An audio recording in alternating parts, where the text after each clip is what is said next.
Maiitim sila, tita. Sobrang itim na parang mga uling. Tapos maliliit din sila. Parang mga bata pero matanda naman ang itsura. Nakita niyo ang mga pugot? Maligo ka ng maligamgam na may suka. Sandali lang at ipaghahanda ko kayo ng pampaligo. Ang sabi din na matanda kanina na maligo kami na may suka. Bakit ba? Para saan ba yan? Para iwas sa bate. Baka mabati kayo ng mga pugot.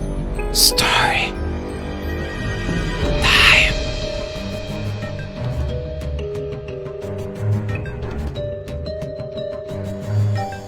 Ako si Mercy. Gusto ko lang ibahagi ang masakit na karanasan kahit kailan ay hindi ko makakalimutan.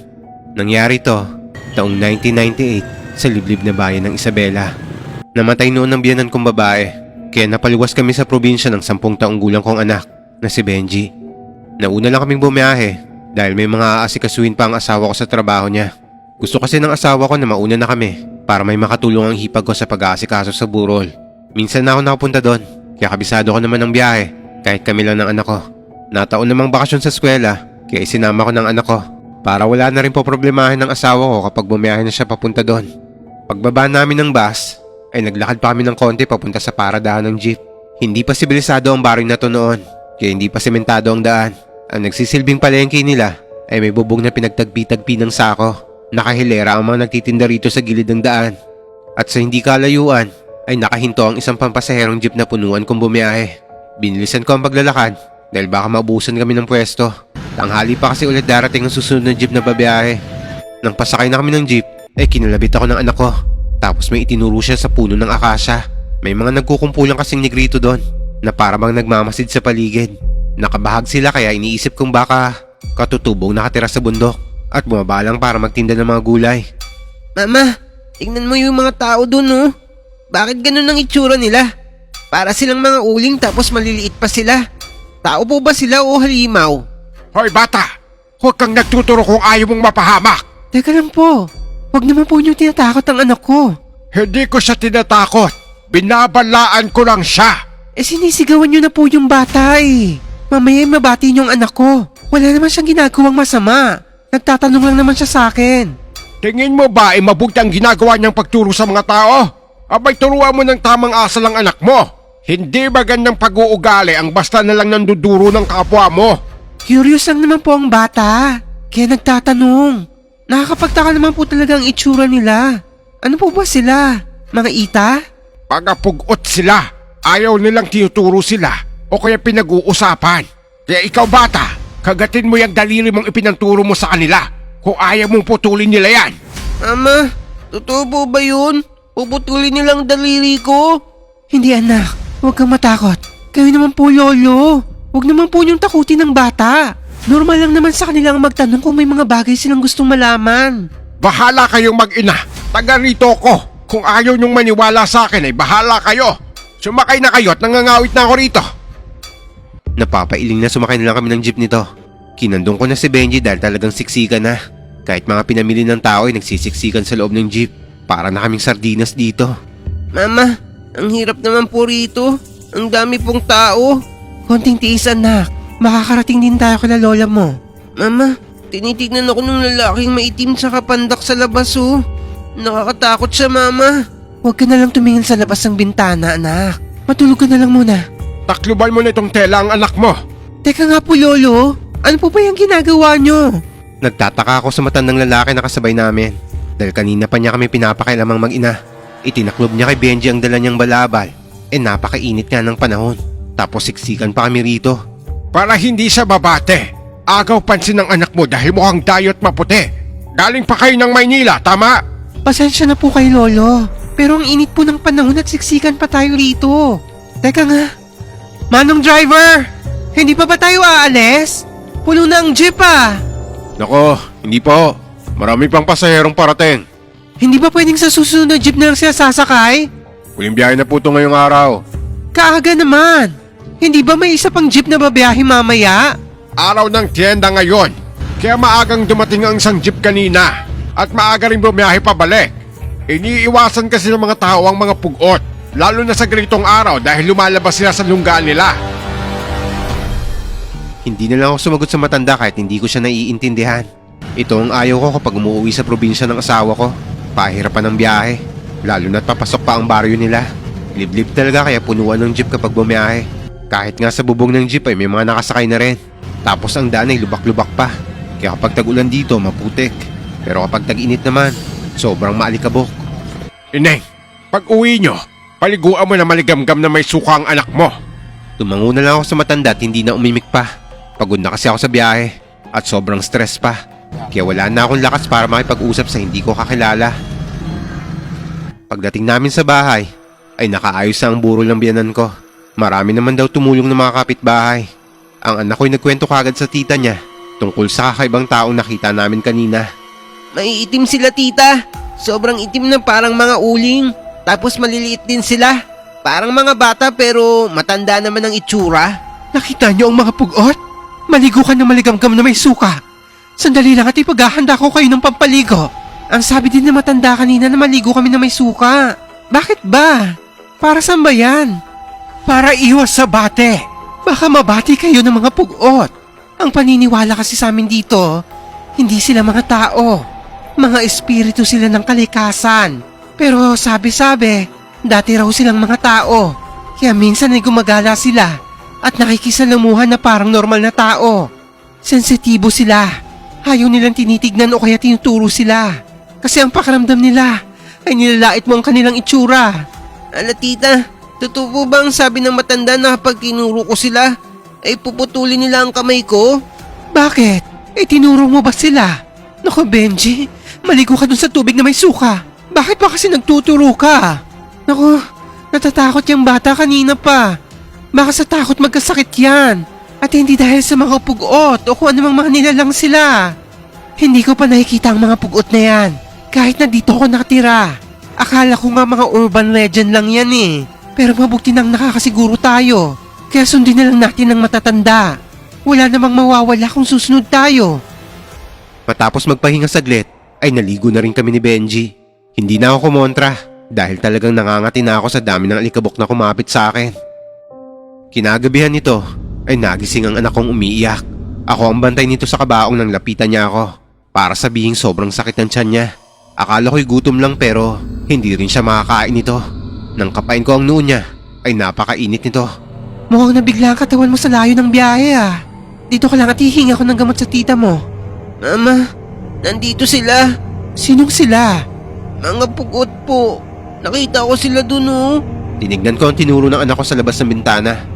Wala naman ako nakitang tao sa tinuro niya. Madilim pang paligid nito pero tumitilaok na ang mga manok. Kaya alam ko madaling araw na. Sinasabi ko na nga ba eh. Magkakasakit ka sa takot. Nagtitiliryo ka pa yata. Hindi po. Totoo. Nakita ko sila. Binanyusan ko na lang ang anak ko para bumaba ang lagnat niya. Pero habang ginagawa ko to, ay nagsimula siyang manginig at magsuka. Namimilipit rin siya sa sakit ng tiyan. Kaya naman ginising ko ng hipag ko para humingi ng gamot. Nagising din ang tiyahin ng asawa ko na kapatid ng biyanan kong namatay. Hinawakan niya ang magkabilang tenga ni Benji bago sinabing nabati ang anak ko. Wala ba kayong klinik na malapit dito? Baka kailangan matignan ng doktor ang anak ko. Naku, wala. Alam mo namang liblib dito. Saka, ilang oras din ang biyahe papunta sa kabilang bayan. Paano kaya to? Nagdideliryo ng anak ko. Ang sabi ni Tiang, ay nabati daw si Benji. Hindi kaya nabati talaga siya ng pugot? Mama, sobrang sakit po ng tiyan ko. Ang sakit-sakit na po. Diyos ko po, Benji. Ano bang gagawin ko? Dalhin na natin sa ospital to. Baka may nakain ng anak ko na kinasama ng tiyan niya. Malayo ang ospital. Mas mabuting dalhin natin siya kay Lolo Bestre. Magaling na albularyo yon. Sige na, dalhin na natin ngayon. At baka kung ano pa mangyari sa anak ko eh. Sinamahan kami ng hipag ko papunta sa sinabi niyang albularyo. Tao po! Lolo Bestre! Magpapagamot po sana kami! Mukhang tulog pa yata ang matanda. Ayos lang. Mabait naman si Lolo Bestre. Lalo na sa mga taong magpapagamot sa kanya. Sino ba yan? At ang aga-agay ng bubulahaw? Pagpasensyahan niyo na po kami, Lolo. Ipapagamot ko lang sana tong pamangkin ko. Nagsusukapot sumasakit ang tiyan. Ang sabi ni Tia ay nabati raw po siya. Lumabas sa kubo ang matandang lalaki. Nagulat pa ako dahil siya yung matandang nakasabay namin sa jeep kanina. Kilala kita. Ikaw yung nanay ng batang makulit kanina. Ako nga po. Pasensya na po sa abala. Inaasahan ko na talagang mababati ang batang yan. Pero para makasiguro tayo, ay tatawasin ko muna siya. Hinanda ng matanda ang mga gamit niya sa pagtatawas. Nagsindito ng kandila at pagkatapos ay nagdasal. Dinasalan din nito ang isang plangganang tubig bago niya pinatulo ang luha ng kandila. Nabati nga ang anak mo ng isang itim na nilalang. Hindi ako nagkamali. Pugot ang nakabati sa kanya. Ano po ang dapat gawin para mawala ang pagkabati ng anak ko? Kailangan mong mag-alay ng buhay ng manok dun sa gubat. Isasama natin ang anak mo para makahingi siya ng tawad sa nagambala niya. Pinainom ni Lolo Bestre na kung anong halamang gamot ang anak ko. Ilang saglit lang ay humupa na ang panginginig at pagsusuka nito. Hindi pa magaling ang anak mo. Humupa lang ang lagnat at sakit ng tiyan niya dahil sa halamang gamot. Bumalik kayo bukas para sa gagawing pag-aalay at paghingi ng tawad sa kanila. Kinabukasan ay agad na nagpahanap ang hipag ko ng manok para gawing alay. Buong araw namang masigla ang anak ko kaya hindi na sana kami babalik sa albularyong yon pero pinilit lang kami ng hipag ko. Pagsapit ng 3:00 ng hapon ay nasa gubat na kami. Hawak na matandang albularyo ang manok. Nakaluhod to sa lupa habang nakataas sa mga kamay na may hawak na manok. Nagdadasal to ng wikang Latin at pagkatapos ay pinaluhod din niya si Benji at inutusang humingi ng tawad. Ginawa naman yun ng anak ko. Pagkatapos ay pinakwalan ng matanda ang manok sa gubat. Agad naman to nagtatatakbo papasok sa gubat. Tinanggap nila ang alay. Tayo na, umuwi na tayo. Wala na kayong dapat ipag-alala. Paano po kayo nakakasiguro na tinanggap nila ang alay? Nakita mo naman yung manok, di ba? Ang bilis tumakbo papasok sa gubat. Lihim ako ng pailing sa sinabi ng matanda. Natural naman kasi sa manok ang tumakbo palayo sa taong may hawak sa kanya. Sa oras na pakawalan mo to, hinayaan ko na lang sila sa gusto nila. Hindi rin naman kasi naniningil si Lolo Bestre. Sinubukan ko siyang abutan ng pera pero tumanggi to.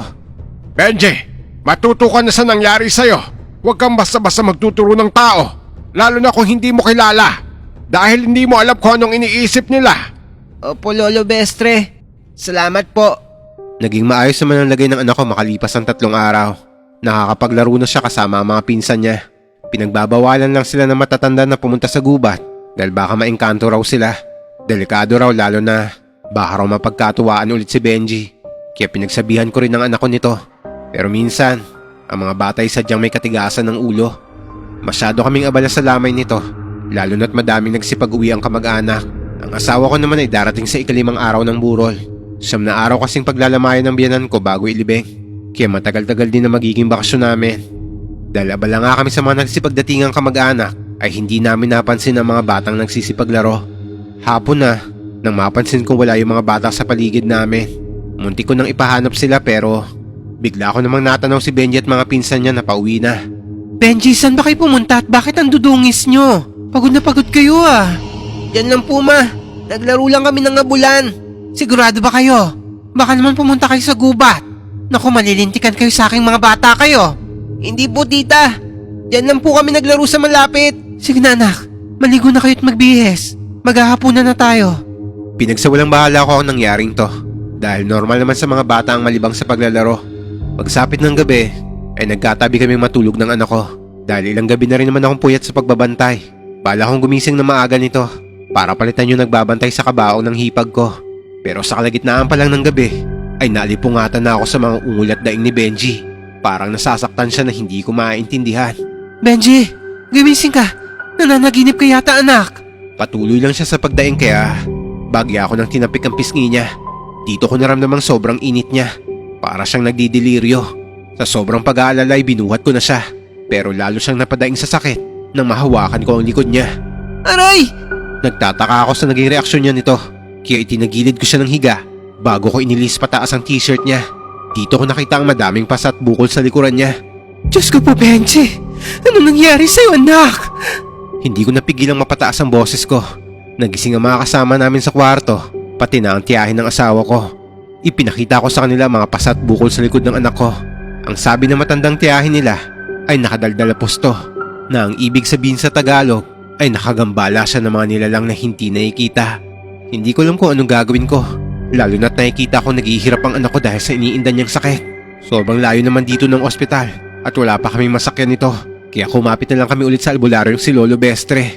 Kahit na hating gabi pa lang, ay dinala na namin si Benji sa bahay ni Lolo Bestre. Diyos ko po, Ano na namang ginawa ng batang to? Bakit parang ang laki ng galit sa kanya ng mga nagambala niya? Hindi ko po alam. Ang sabi po niya sa akin ay naglaro lang naman sila magpipinsan ng habulan kaninang hapon. Ayon dito sa nakikita ko, itim na nila lang ang may gawa ng sakit na to sa anak mo.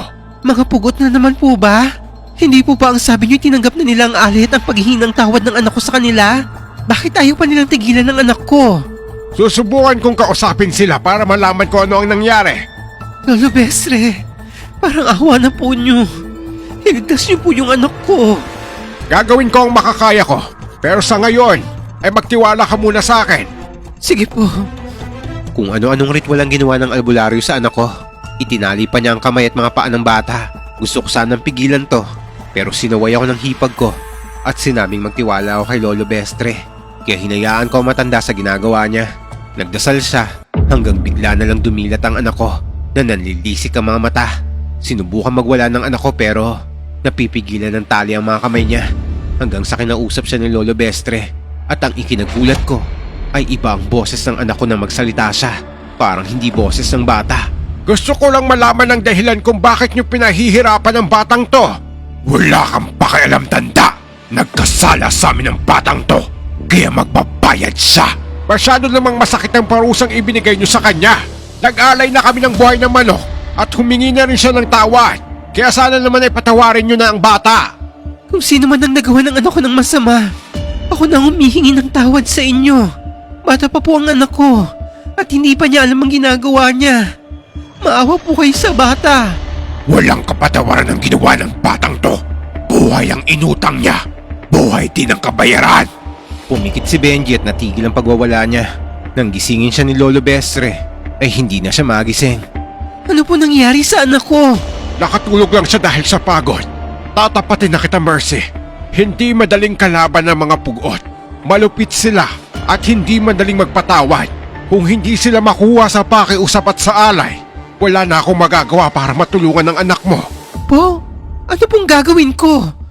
Bakit napakalupit naman nila sa bata? Hindi pa alam ng anak ko ang ginagawa niya para parusahan nila ng ganito katindi. Lolo Bestre, kayo lang po ang pag-asa ko. Ginawa ko na ang lahat ng magagawa ko. Pero katulad ng sinabi ko, malupit ang mga pugot. Hindi sila madaling magpatawad. Ano na pong gagawin natin? Hahayaan na lang ba nating patay nilang anak ko? May kilala ko mas malakas na albularyo kaysa sa akin. Bukas ay dadaling ko siya sa inyo. Kinabukasan ay hindi pa rin bumubuti ang kalagayan ni Benji. Mas lalo pang lumalala ang mga pantal sa katawan niya. Kaya naisip kong dalhin siya sa ospital kahit malayo pa to. Hirap kami sa pagsakay ng jeep nito pero tiniis ko ang biyahe para lang sa kagalingan ng anak ko. Hapon na makarating kami sa ospital. Maliit na ospital lang yun at kulang pa sa gamit. Wala silang makitang sakit ng anak ko. Maraming test ang ginawa nila pero hindi nila malaman kung ano ang sakit ni Benji. Binigyan lang siya ng antibiotics at pain reliever para sa mga sugat at pantal niya sa katawan. Sinabihan kami ng doktor nito na dalhin siya sa mas malaking ospital dahil mas kompleto raw doon ang gamit. Pero mas malayo naman at aabutin pa ng ilang araw ang biyahe. Lalo na't mahirap ang sakayan sa baryong to. Wala kaming nagawa nang pauwi nila kami. Masyado rin kasing madami ang pasyente rito at wala naman daw sila makitang sakit sa anak ko. Ang sabi ng hipag ko ay ibalik na lang namin siya kay Lolo Bestre at baka sakaling mapagaling siya ng kakilalang albularyo nito. Pagka uwi namin ay nandito na ang asawa ko at nag-aalala siya sa kalagayan ng anak namin.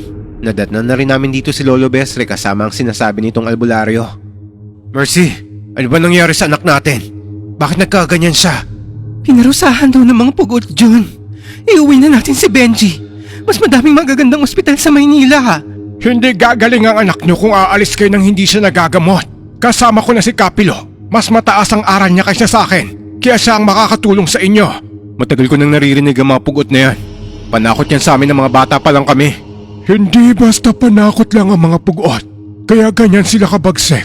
Dahil naging malupit din sa kanila ang kalikasan. Ang dapat nating malaman ay kung ano ang nagawang kasalanan ng anak nyo para parusahan siya ng ganyan. Ipinatawag nila ang mga batang nakalaro ni Benji bago siya nagkasakit. Ipinakwento sa kanila ang totoong nangyari. Nung unay natatakot ang mga bata dahil baka mapagalitan sila. Pero kalaunan ay umamin din ang mga bata na nagpunta sila sa kagubatan at nagtirador sila ng mga ibon. Pero si Benji lang daw ang nakatama ng isa. Hindi kaya alaga ng mga pugot ang ibong napatay ni Benji? Sigurado yan! Nang makausap ko sila sa pamamagitan ni Benji, ay sinabi nilang buhay ang inutang, kaya buhay din ng bata ang kabayaran. Pero tao ang anak ko. Bakit kailangan nilang parusahan ng ganito? Ano na pong gagawin natin ngayon? Paano gagaling ang anak ko? Makikipagkasundo tayo sa kanila. Walang ibang paraan kundi pakiusapan sila at humingi ng tawad. Muli sila nagsagawa ng pagsasapi o kumbante sa anak ko para makausap ang mga pugot, pero ayaw na raw nitong makipag-usap pa. Ang sabi ni Kapilo ay kailangan na namin pumunta mismo sa lugar ng mga pugot para personal na makiusap sa kanila. Kaya naglakbay kami papasok sa gubat kahit madilim ang paligid. Gamit ang malinis na kumot ay itinali namin si Benji sa likod ng asawa kong si Jun. Hindi tayo dapat magsayang ng oras dahil buhay ng bata ang nasa panganib. Habang tumatagal ay lumalala ang kondisyon niya na pwede niyang ikamatay. Diyos ko, huwag naman sana. Saan po ba nakatira ang mga pugot na yan, Kapilo? Kung kailangan kong lumuhod sa harap nila, gagawin ko. Sa pusod ng gubat, mararamdaman ko naman sila sa oras na makarating na tayo doon. Malayo-layong lakaran ang ginawa namin. Umaga na nang makarating kami sa pusod ng gubat. Sumikat na ang araw sa pagitan ng mga dahon ng punong kahoy. Huminto si Kapilo at sumenya sa amin na huwag kaming gumawa ng kahit anong ingay. Nandito na tayo. Wala naman ako nakikitang bahay dito. Bumulong ng orasyon si Kapilo hanggang sa nagkulat na lang kami dahil naglitawan ng mga bahay. Nagkatinginan kami ni Jun at hindi makapaniwala sa nakikita namin. Ang bahay ng mga pugot ay nababalutan ng orasyong tagabulak. Hindi ito makikita ng karaniwang mga mata. Umusa lang ako ng orasyon para makita niyo ang munti nilang tribo. Naglakad si Kapilo papasok sa munting tribo ng mga pugot. Nakasunod naman kami mag-asawa sa kanya habang nakaalalay ako sa anak kong nasa likod ni John. Habang naglalakad kami ay isa-isang lumalabas sa mga maliliit at itim na taong nakatira sa mga kubo. Ang isang lalaki na may maraming kwintas sa katawan ang sumalubong kay Kapilo. Sa tingin ko, siya ang pinuno ng mga pugot. Masama ang pagkakatingin nila sa amin, lalo na sa anak ko. Nag-usap sila Kapilo sa Ilocano pero itatagalog ko na lang para maunawaan ng lahat. Apo, nandito kami para makiusap na patawarin ng batang to sa kasalanan niya. Walang kapatawaran ng ginawa ng batang yan. Pinatay niya ang alaga ng aking anak. Pero ibon lang po ang napatay ng anak ko. Tao siya at bata lang siya. Hindi niya alam ang ginagawa niya. Kung gusto niyo, bibigyan ko kayo ng maraming ibon. Kapalit ng ibong napatay ng anak ko. Lapastangan! Hindi napapalitan ng kahit 1,000 ibon ng alaga ng aking anak. Pumatay ang anak mo. Dapat din siyang mamatay. Napakalapit niyo naman po. Tao ang anak ko. Hindi siya isang ibon lang. Pantay-pantay lahat ng bawat buhay. Kung mahalaga ang buhay ng anak mo, mahalaga rin ang buhay ng ibon ng alaga ng anak ko. Napaluhod na ako nito habang umiiyak. Hindi ko na sila makuha sa paliwanagan. Kaya nagpakumbaba na ako. Nagmakaawa ako para sa buhay ng anak ko. Maawa po kayo sa buhay ng anak ko. Marami pa siyang pangarap na gustong matupad. May naghihintay pa sa kanyang magandang buhay. Ako na humihingi ng tawad sa inyo. Patawarin niyo yung anak ko. Lumuhod na rin si Jun nito para magmakaawa. Pero nanatiling matigas ang puso ng mga pugot. Hindi man lang sila naawa. Matalim pa rin ang pagkakatitig nila sa amin. Apo, maawa kayo sa mag-asawang to. Magulang din kayo kaya sana maintindihan niyo ang hinaing nila. Naiintindihan ko ang galit nila. Pero hindi nila mababago ang isip namin. Kung magpapatawad kami, para saan pa ang magpaparusa? Nagdusa na po ang bata. Natutunan niya na ang leksyon niya. Pero ang pagluluksa namin ay hindi mawawala. Pare-pareho lang kaming nagluluksa at nagdurusa ngayon. Kaya umalis na kayo dahil wala kayong awang makukuha sa amin. Umalis sa mga pugot at pumasok sa mga bahay nila. Pagpasok nila ay naglaho muli sa paningin namin ng mga kubo nila. Kapilo, tulungan mo kami. Mahawa ka sa anak namin. Ginawa ko na ang lahat. Pasensya na. Yun lang yun? Ginawa mo na ba talaga ang lahat? Bakit hindi mo pagalingin ang anak ko? Hindi ako Diyos, Jun. Wala na akong magagawa pa. Kahit nalabanan ko ang mga pugot, kahit patayin ko sila, ay hindi natin mababawi ang parusang binigay nila sa anak nyo. Dadanak lang ang dugo at maraming buhay ang mabubuwis. Maaaring sila ang mapatay ko o ako ang mapatay nila. Pero kahit mangyari yon, nasa anak nyo pa rin ang sumpa at mamamatay pa rin siya. Umuwi kami na hindi man lang bumubuti ang lagay ni Benji. Para na siyang lantang gulay dahil sa panghihina. Balak sana namin siyang dalhin sa ibang albularyo o iuwi na lang sa Maynila. Pero pagdating namin sa bahay ng hipag ko, ay sumuka na si Benji ng dugo. Hirap na hirap siyang magsalita at puro luha na lang ang lumalabas sa mata niya. Ramdam ko ang paghihirap ng anak ko, pero wala akong magawa nito. At sa hindi ko inaasahang pagkakataon, bago sumapit ang gabi, ay binawian siya ng buhay. Sobrang sakit na nararamdaman namin nito. Hindi pa man nalilibing ang lola niya, ay siya naman ang pinaglalamayan namin. Sobrang sakit na maalala ang pangyayaring to sa buhay namin. Hindi ko matanggap na masigla ang anak ko nang umuwi kami sa Isabela. Pero bangkay ko na tong iuuwi sa amin. Napakalupit ng mga pugot. Hindi nila binigyan ng pagkakataon ng isang batang nagsisi naman sa nagawa niyang kasalanan. Matagal na panahon nang hindi ako umuwi sa probinsya ng asawa ko. Dahil sa pangyayaring to, hindi ko kasi matanggap na ilang araw lang na pamamalagi namin doon ay namatay ang anak ko. Dahil lang sa isang ibon, buhay na ng anak ko ang naging kapalit nito. Nalaman ko rin kay Kapilo ang kwento tungkol sa mga pugot. Sabi niya, isa raw silang tribo noong unang panahon. Mga normal na tao na may normal na taas at kulay. Nakatira sila sa gubat at pangangaso ang kanilang kinabubuhay. Hanggang isang lugar daw sa loob ng kagubatan ang ipinagbabawal na pasukin. Dahil ang lugar daw na yon ay itinuturing niyang sagrado at pag-aari ng isang diwata. Pero isang araw ay napadpad raw sila sa sagradong lugar na yon at napatay nila ang usa na alaga ng diwatang yon. Kaya dahil daw doon ay isinumpa ng diwata ang lahi ng mga pugot. Lumiit sila at umitim ang kanilang balat. Naging maliksi ang kilos at nagkaroon ng malahalimaw na kakayahan. Kaya raw nilang maging invisible sa paningin ng iba. Pero minsan ay gusto raw nilang nakikisalamuha sa mga normal na tao. Katulad na lang ng pangyayaring nasa jeep kami ni Benji. Nagpakita sila at kumilos na parang normal na tao. Pero ang totoo raw ay mga halimaw sila. Halimaw ang mga puso nila dahil sinumpa sila ng diwata. Kaya ganun din ang gusto nilang gawin sa mga taong mananakit sa kanila. Minsan ay nakausap ko ang hipag ko na hanggang ngayon ay nakatira pa rin sa lugar na yon. Malaki na raw ang ipinagbago ng baryo nila. Maayos ang kalsada at madali na rin makapasok ang mga sasakyan. Maganda na rin ang buhay doon kaya dumami na ang populasyon ng tao. Kasabay ng pagdami ng mga tao ay ang pagkawala naman ng mga pugot. Siguro ay tuluyan na sila nagtago sa paningin ng mga tao at pinili na lang mamuhay ng tahimik sa liblib na parte ng kagubatan. Kung nasaan man sila ngayon ay wala akong pakialam.